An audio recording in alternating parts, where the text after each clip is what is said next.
Just before this video starts, I thought I'd just point out that that I am a bit of a film fan, given by the huge amount of tickets on the wall. Just thought I'd point out that I do actually know a bit of my stuff before reviewing this film. Right, enjoy. Hello there, everybody. Well, the time has come. I told you I was going to do this last week, and now it's finally happened. My Avengers Infinity War spoiler review. This is a full spoilers. You're going to get everything here.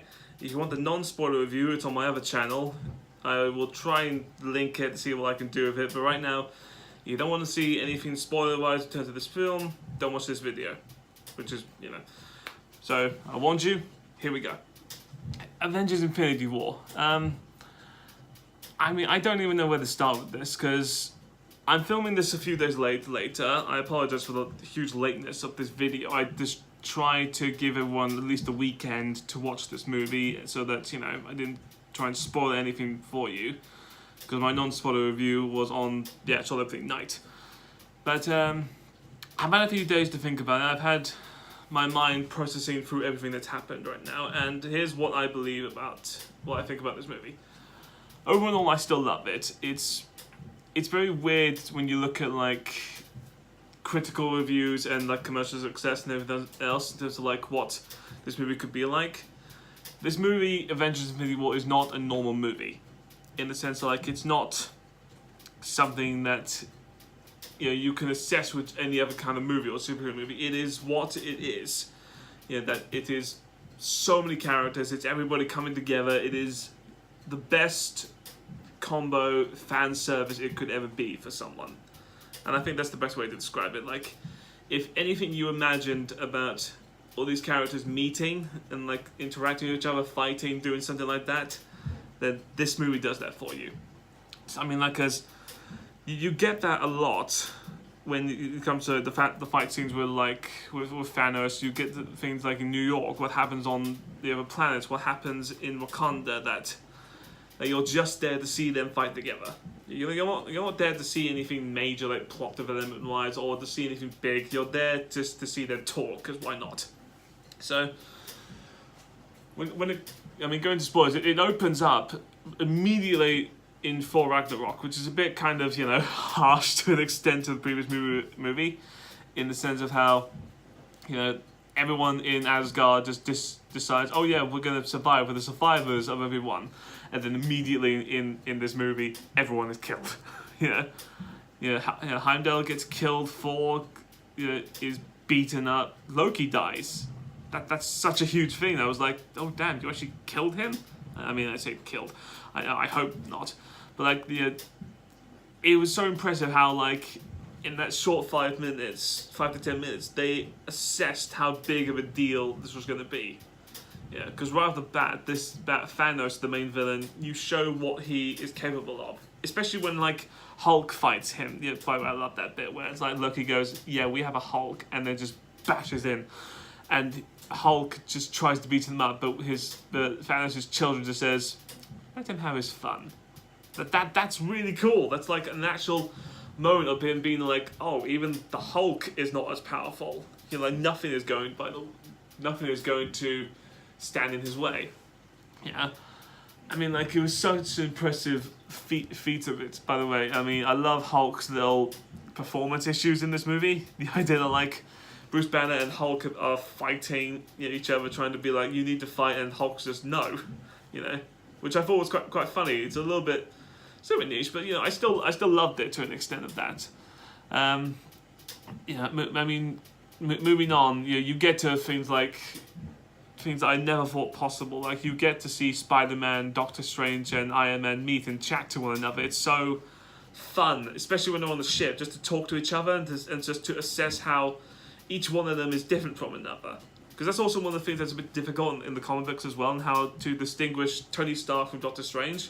Because they're not that different. They're two arrogant douchebags who suddenly realize that they have the power to do things. Except one of them has a suit and one of them has magic. But this movie, you could sort of tell. They made sure to say which one is different. How one side has changed a bit more, but one side has its own problems right now.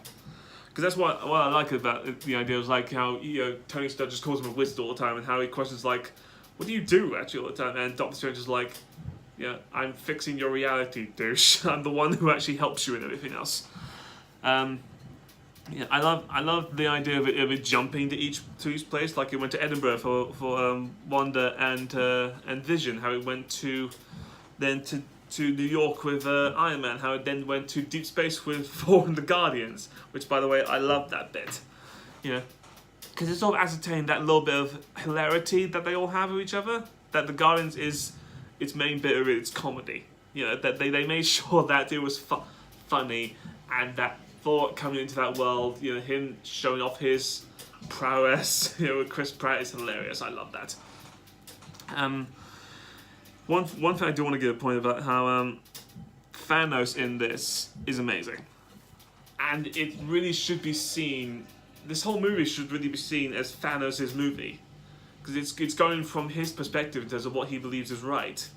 You know, even if by doing a very stupid decision, because his idea would be like, oh, I need to wipe out half the universe just to be like, because that'll fix everything. You know, not just like, oh, I'm going to make more food, I'm going to make more space for everyone else. No, I'm just going to kill everyone. But like, I mean, the best scene with him is with him and Gamora on the trying to get the Soul Stone. Which, by the way, Red Skull, you know, nice add to it. You know, I can understand why a little people think it's a bit niche going back to the first Avenger, but I like the fact that like they included him somehow. You know, it's a nice bit, but I love that bit with him and Gamora and how like the Red Skull's saying that no, in order to get the Soul Stone, you need to give up something you love, and how Gamora's just, you know, overconfident, right up until she realizes what's about to happen. You know, how, you know, she feels like, oh yeah, you know, you're not gonna get this because you love nothing. What are you gonna do? And then just the moment in Thanos' eyes, and then look at her, and then her back at him, where he's like, oh. Damn, no, you do love something, and I have to die for it. Like that's like so hard. So even when she tries to like stab herself to stop him, like it is just really amazing, especially for like a CGI character. You have to do that to make you feel so much about it. The idea of raising the stakes that much. That, you know, that Gamora had this person who, you know, who thought that he never loved her, that he, you know, even when he did took her in, he still wiped out, you know, half her planet. And the moment that when she realizes that he did actually love her is the moment that she has to die for it. Yeah, that's a bit more heartbreaking than that. In terms of favorite fight scenes, I love the fight where Thanos fights Doctor Strange, Star-Lord, Spider-Man, all that, because it's so amazing about how each one of them has their own bits. Spider-Man, I loved his suit. I love his quips with his movie. Him arguing with Star-Lord in terms of the movies of the time were amazing. Yeah, and Doctor Strange, I mean, my God, the idea that his powers have grown a bit more. He could do more interesting stuff. Him with the multiple hands is so amazing. That's my favorite bit. The second comes with oh God, it's so hard to decide. The Wakanda fight as well, where Wanda, you know, the Scarlet Witch just comes along, just picks up the huge giant blades and just pushes them out of the way, and everyone's just like, why wasn't she in the fight earlier? That makes more sense. Because that's what I love about this movie as well. There's a lot of stuff in it where you think to yourself as an audience member, why don't you just do that? And they actually do it. It makes sense. I mean, because it's at the end of it where Thanos, you know, comes to collect the Mind Stone of Vision, and you know, you just see the scar in her eyes where Scarlet Witch is trying to kill Vision to destroy the Soul Stone, and when she actually does it, you know, Vision's gone, and you just think in the back of your head where it's like, but wait, you have the Time Stone. Why don't you just go back and just do that? And then he did. That's so amazing, the fact that he did that. That he was just like, no, you know, I get it, but you know, done.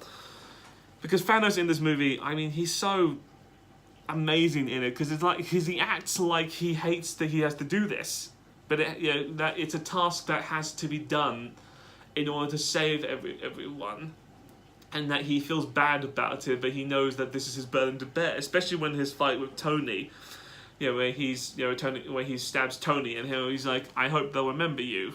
You know, that's so strange to look at it from that perspective, to be like, yeah, I'm sorry that you have to die. I hope they remember you, but I do have to do this. I have to. This is the only way to save you.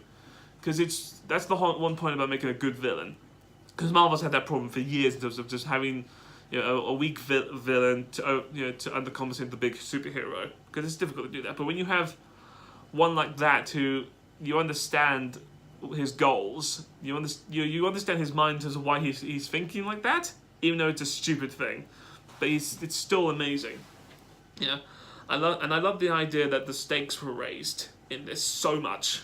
You know, when Star-Lord, you know, is about to kill Gamora and it doesn't happen. That bit, by the way, that bit with the Reality Stone, I love that bit. That's how it should be done, where they go to the Collector, and how you know, Gamora first stabs Thanos, and you think, oh shit, he actually did it, and then it just pans out with the Infinity Stone, not the Reality Stone, and everything's just gone.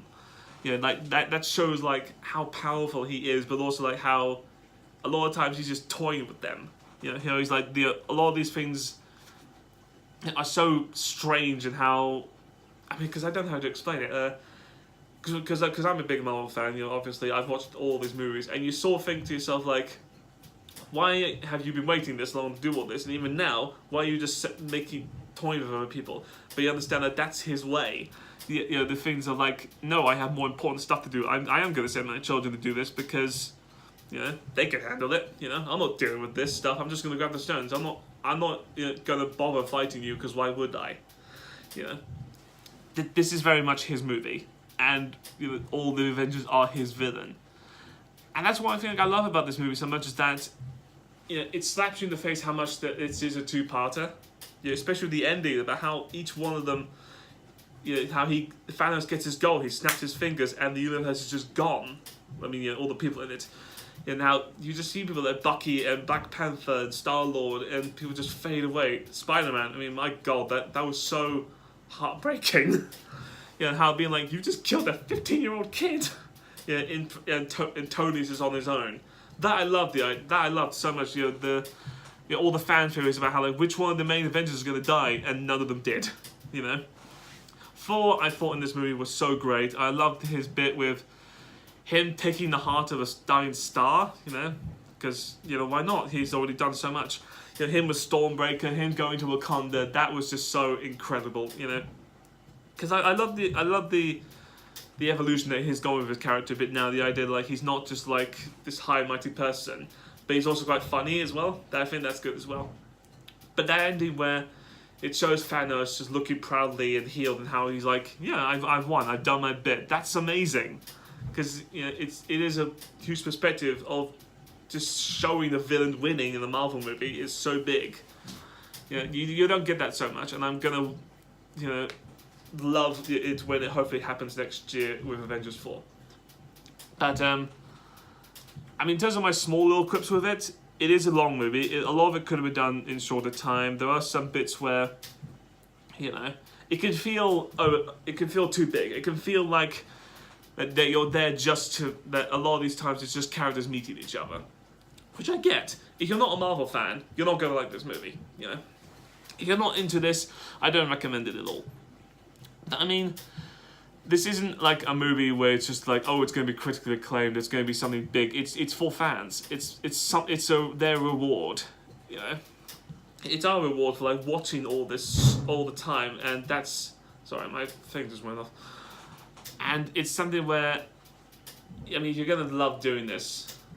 You know, this is what you get, and be prepared, because there's going to be a lot more for it. Right, so right now, that was my huge spoiler review of Avengers Infinity War. You know, like and subscribe down below. What did you think of it? Do you agree with me in terms of some points? Do you disagree on some points? You know, I get that. Also, if you want to try and see the non-spoiler review, or any of my previous videos before, I'll try and link that into the description. But also, that's it, guys.